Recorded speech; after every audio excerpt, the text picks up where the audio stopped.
జగద్గురు శంకరాచార్యుల వారు యావత్ ప్రపంచానికై సనాతన ధర్మం గురించి తమ జీవితాన్ని సాక్షాత్తు దక్షిణామూర్తి రూపంలో వచ్చినటువంటి హర హర శంకర శివ శివ శంకర, హర హర శంకర శివ శంకర అన్నట్టు వారి యొక్క పాదాభిచరణాలకు కోటి కోటి వందనాలు. నేనే కాదు, యావత్ ప్రపంచమంతా కూడా వారి చరణార విందాలకు ఎన్నిసార్లు రుణపడి ఉంటామంటే, ఈనాడు సనాతన ధర్మం ఆగి ఉందంటే వారి వలన దక్షిణామూర్తి స్వరూపం అవతారం సాక్షాత్ శివుని యొక్క అవతారం జగద్గురు శంకరాచార్యుల వారి.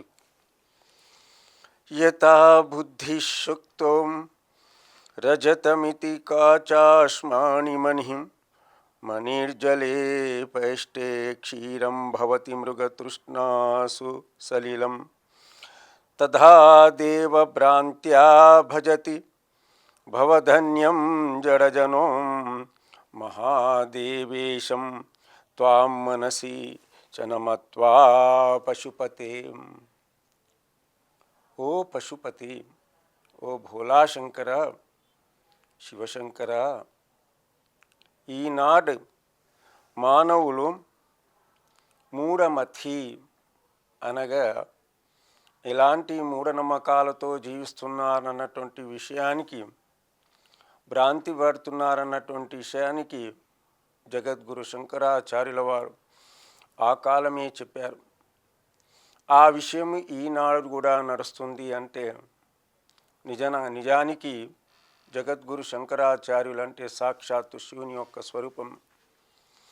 వారు చెప్పినటువంటి మూఢమతులైనటువంటి భ్రాంతికి పొందినటువంటి వారు ఈ ప్రపంచంలో మానవులందరూ అనేకమైనటువంటి మానవులందరూ కూడా ఉన్నారంటూ ఎలా భ్రాంతి చెందుతున్నారు అన్నటువంటి విషయానికి ఓ భోలాశంకర, ఓ పశుపతి, ఓ దీననాథ, అనాథనాథ రక్షక అంటూ యథా బుద్ధి శక్తో రజతమితి, శక్తో అన్నటువంటి పదానికి ఇక్కడ ఏం చెప్పారంటే పరమాత్ముడు, ఆ భోలాశంకరుడు, ఆ యొక్క జగద్గురు శంకరాచార్యుల వారు ముత్యపు చుప్పను చూసి వెండిగా భావిస్తున్నారు.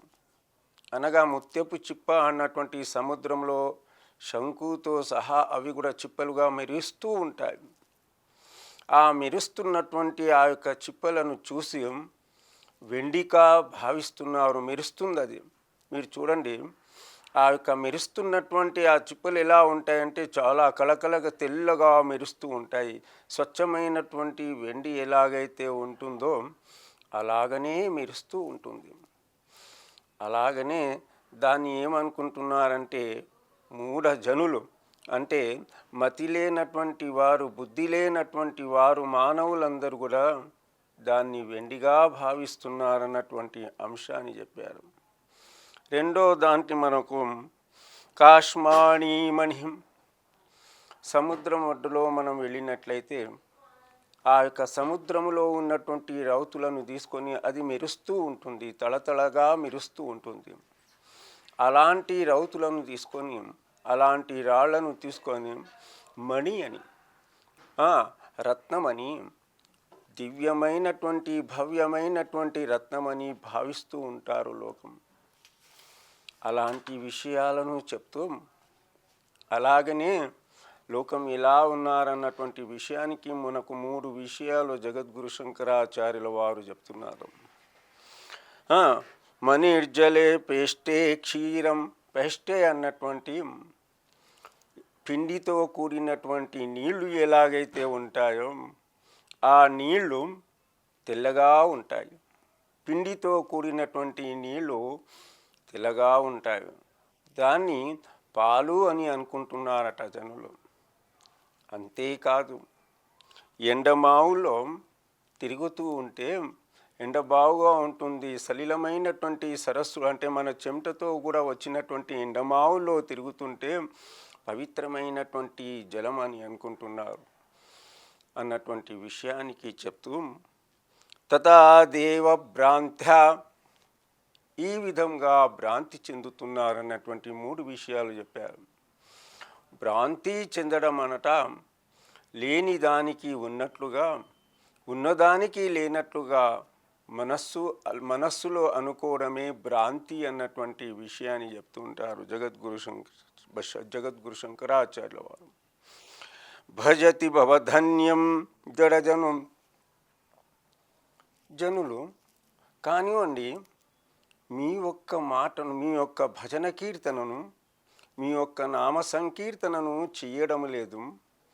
కానీ అనవసరమైనటువంటి విషయాలను తెలుసుకుంటూ, పనికిరానటువంటి విషయాలను తెలుసుకుంటూ, స్వచ్ఛమైనటువంటి పాదార బిందములను పట్టుకోవడం లేదు.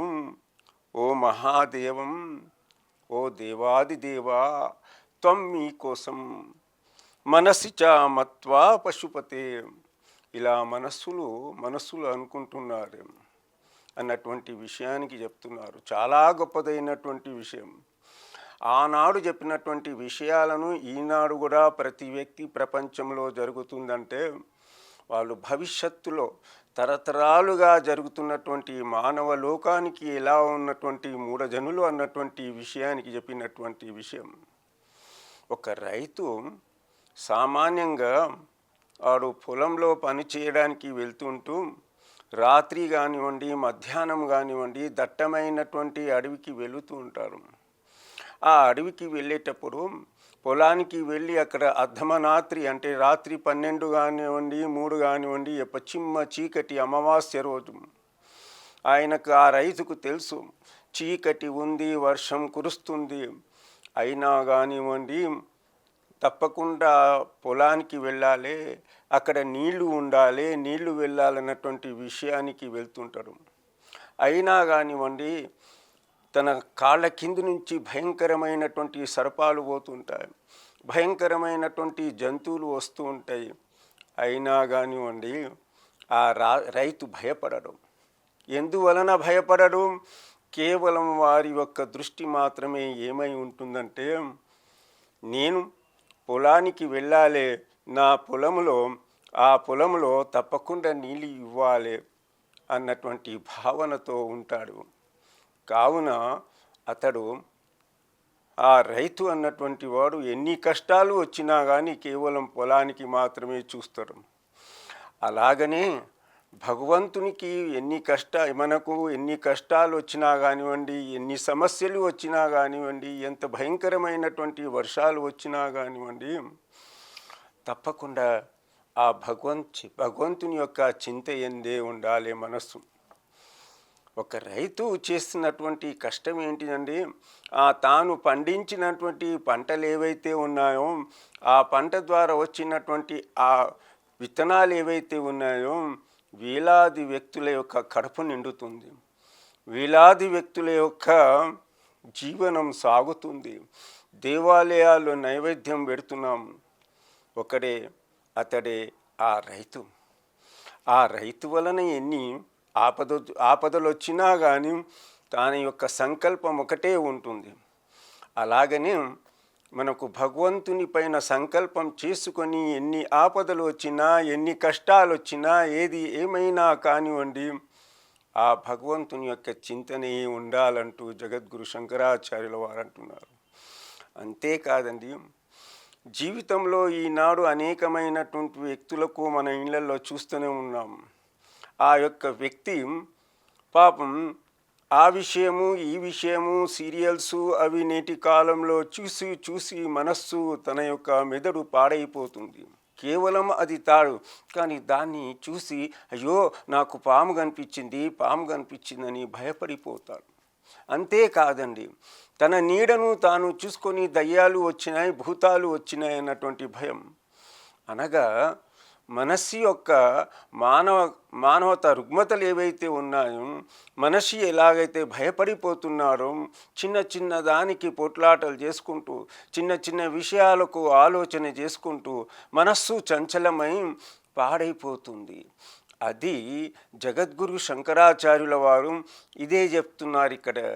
ఏం చెప్తున్నారు ఇక్కడ జగద్గురు శంకరాచార్యులు అంటే, ముత్తెపు చిప్పను చూసి ఎండిగా చూస్తున్నారు, రాతి రాతిని చూసి మణిగా చూస్తున్నారు, పొడితో ఉన్నటువంటి నీళ్లను అంటే పిండి పొడితో ఉన్నటువంటి నీళ్లను క్షీరము అనుకుంటున్నారు, ఎండమావులో తిరుగుతూ కూడా సలీలమైనటువంటి జలం అనుకుంటున్నారు.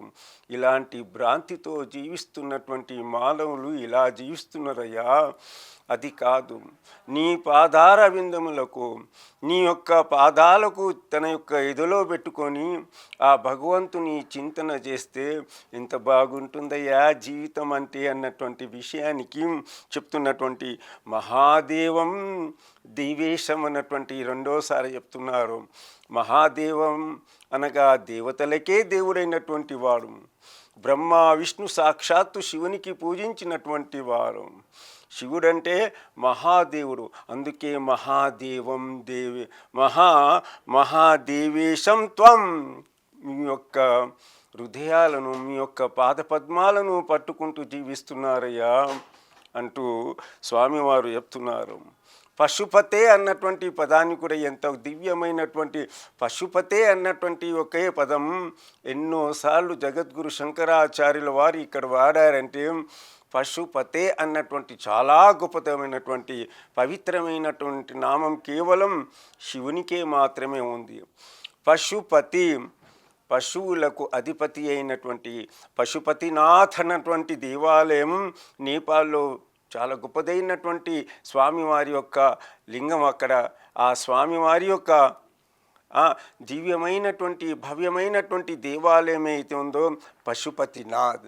ఆ పశుపతినాథుని యొక్క రథం చేసినట్లయితే తప్పకుండా జీవితం సఫలీకృతం అవుతుందన్నటువంటి ఇక్కడ మనకు చెప్పిన పశుపతి అన్నటువంటి పదానికి ఇక్కడ చెప్పారు. కాబట్టి పశుపతినాథుని యొక్క రథం చాలా దివ్యమైనటువంటి భవ్యమైనటువంటి, చాలా మనం ఏదైతే అనుకుంటామో ఆ మనస్సులో ఉన్నటువంటి కోరికలు తీర్చడానికే వస్తున్నటువంటి పదం ఏదైతే ఉందో పశుపతినాథుడు.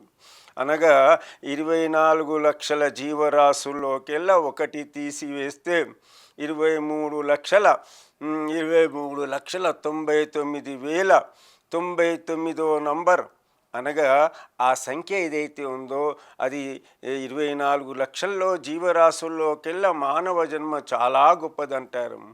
ఆ మానవ జన్మ చాలా గొప్పదైతే అలాంటి మానవ జన్ముడు ఏం చేయాలి? భ్రాంతితో జీవిస్తున్నారు.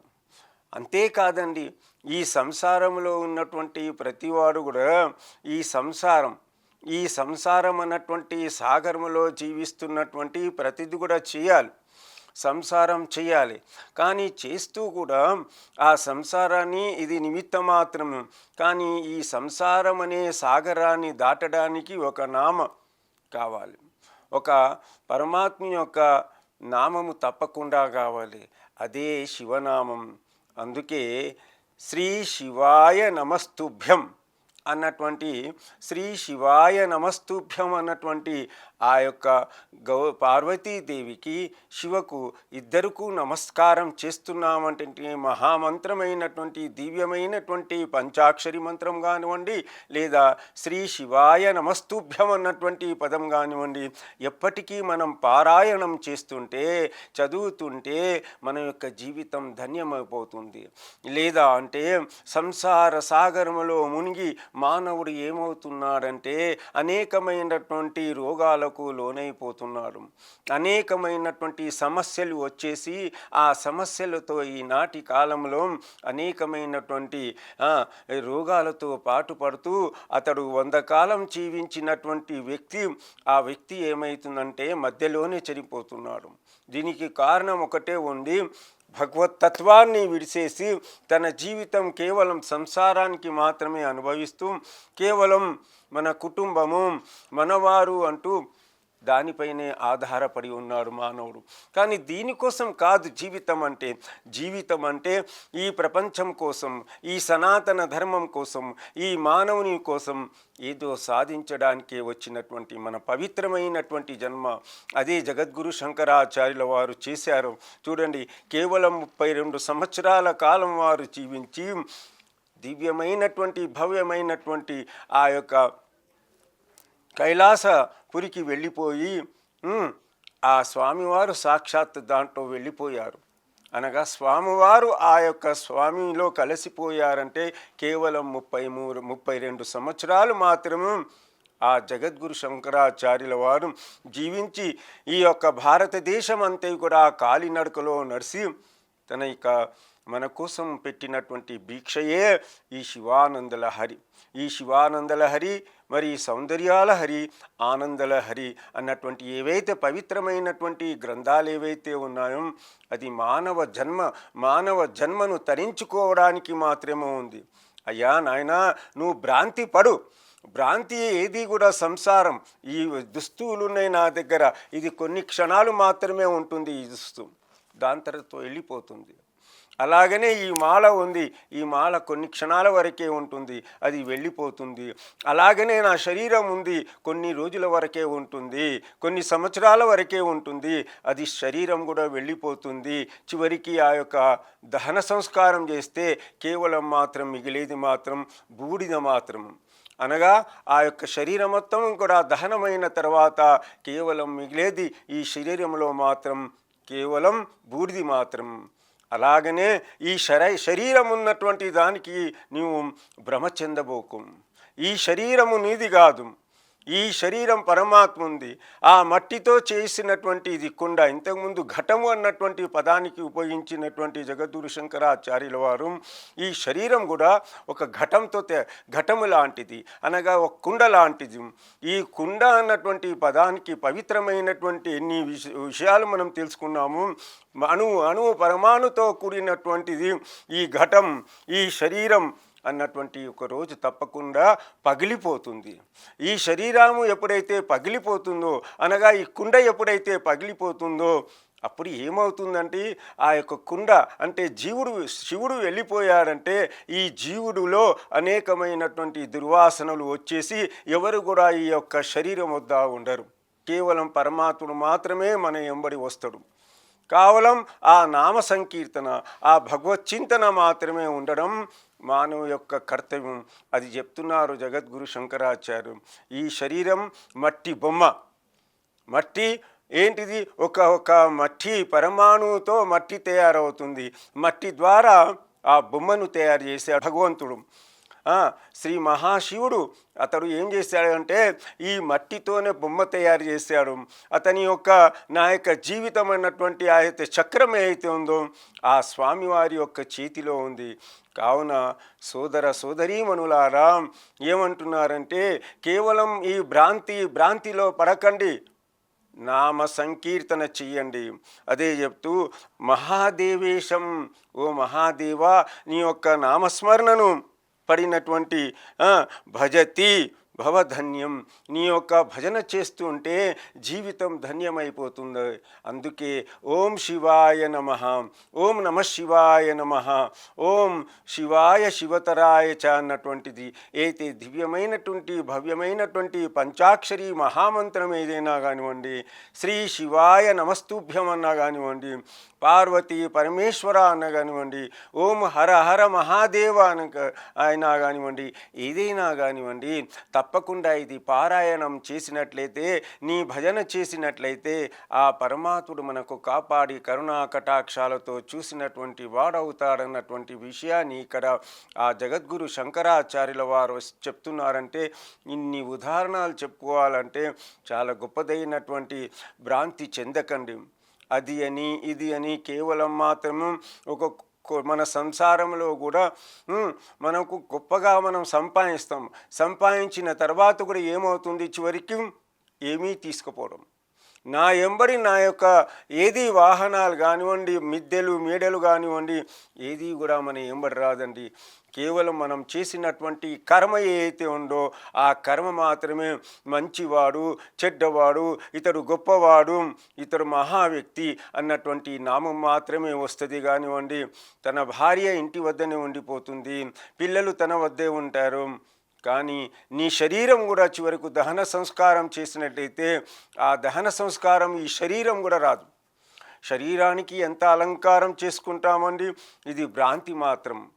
కావున ఈ శివుడు ఇలాంటి వారు కొద్ది వారి యొక్క అలంకారాన్ని చూసినట్లయితే కేవలం మాత్రం మృగధరం, ఆ మృగపరమైనటువంటి చర్మాన్ని ధరించి, గజ చర్మాన్ని ధరించినటువంటి వారు, మరి త్రిశూలాన్ని ధరించినటువంటి వారు, సర్పాలనే స్వయంగా వారు అలంకారం చేసుకున్నటువంటి వారు, ఈ యొక్క రుద్రాక్షమాలను వేసుకున్నటువంటి వారు.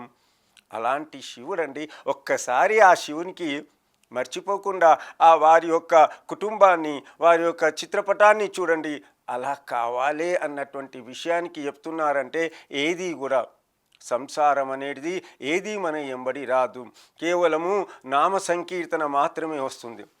నామ సంకీర్తన మాత్రమే వస్తుందంటే ఒక చిన్న కథ నాకు జ్ఞాపకం వస్తుంది. ఇక్కడ నామ సంకీర్తన అంటే ఒక చాలా గొప్పగా ఉన్నటువంటి వారు అతడు ఏం చేస్తాడంటే కేవలం మాత్రము తాగడం, తినడం ఒకడే మాత్రం చేస్తూ ఉంటాడు. సాక్షాత్తు దేన్ని కూడా మర్చిపోతాడు. కానీ సాక్షాత్తు నారదుల వారు వచ్చి తన యొక్క భార్య గర్భవతిగా ఉంది, ఆ గర్భవతిగా ఉన్నప్పుడు ఆ పిల్లవాని యొక్క నామము నారాయణ నారాయణ అని చెప్పు అనే వరకు ఆ గర్భంలో ఉన్నటువంటి పిల్లవాడు బయటకు వచ్చిన తర్వాత ఆ పిల్లవానికి నారాయణ నారాయణ అన్నటువంటి నామం పెట్టినట్లయితే నారాయణ నారాయణ అంటూ చెప్తూ ఆ పరమాత్మలో ఐక్యమైపోయాడు. అంటే భూతకాలంలో ఎన్ని తప్పులు చేసినా కానివ్వండి, నారాయణ అన్నటువంటి మహామంత్రాన్ని అతని పేరుతో పేల్చుకున్నాడు కాబట్టి ఆ తప్పులన్నీ కూడా వెళ్ళిపోయాయి చివరిసారిగా. అనగా చెప్పే తాత్పర్యం ఏంటంటే ఓం నమ శివాయ అన్నటువంటి మహామంత్రం కానివ్వండి, ఏదైనా కానివ్వండి, ఆ ఓం నమ శివాయ అంటూ స్వస్తి.